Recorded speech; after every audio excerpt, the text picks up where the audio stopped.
For left-wing politicians, the financial crisis that began in the summer of 2007 proved that capitalism didn't work.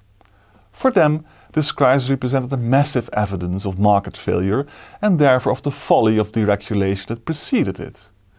But this crisis was not a result of deregulation and market failure. It was the result of a highly distorted financial market with excessive concentration and leverage, spurious theories of risk management, and above all, moral hazard in the form of implicit state guarantees. This crisis had prompted politicians to rescue so-called systemic banks because they were too big to fail. If they would not have been bailed out, the economy as a whole would have collapsed. At least in the short run, politicians were right. If Wouter Bos would have refused to bail out ABN AMRO and Fortis, things could have become very sour. In the long run, however, there is a huge moral hazard problem.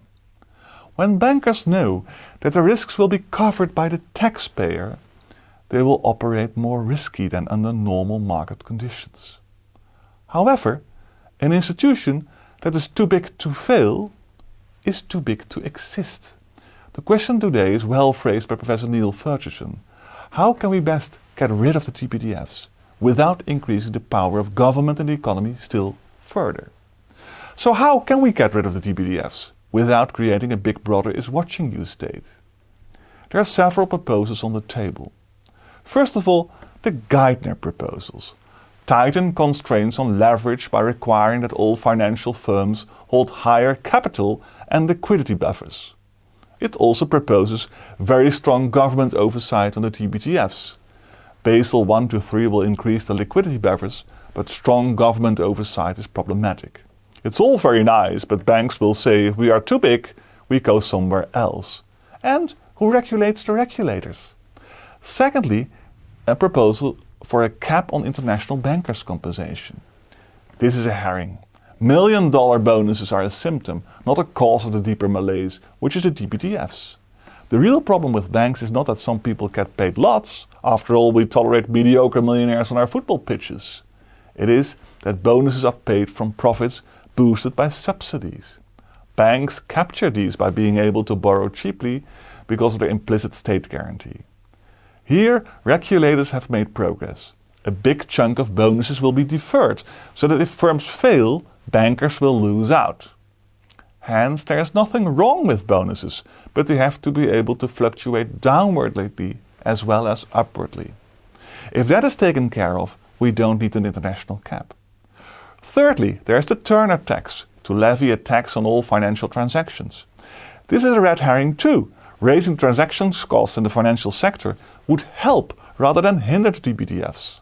This because the biggest firms with economies of scale could most easily cope with such a tax, and the small ones would clearly struggle. 4.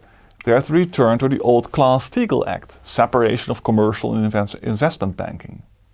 Northern Rock, however, was effectively a retail bank and it collapsed. Lehman was effectively an investment bank without a retail bank and it collapsed too. The difference between having a retail and investment bank is not the cause of the problem, it is the size that matters. Separating utility banking from investment banking would increase the costs associated with investment banking relationships. And this cost will not only fail on financial institutions, but also their clients. And investment banking activities are needed even in the simplest retail banks if you are going to offer something like fixed interest mortgages. Hence, I am not convinced that this would really solve the problem. 5. The former EU Commissioner Kroes proposed tighter antitrust rules in the financial service sector.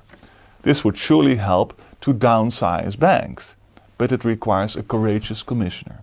I am not sure whether the present one has the guts to do it. 6. Narrow or limited purpose banking, which would limit the ability of deposit-taking institutions to engage in risky business.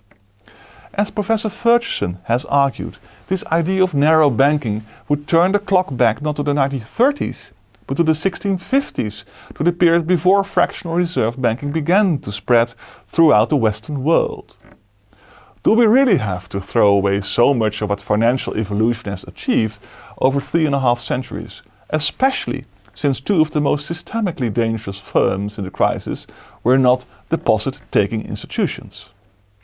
Conclusion. All of this is not going to do the job. What we need is to give the TBTFs positive incentives to shrink and to reduce their leverage, complexity and interconnectedness.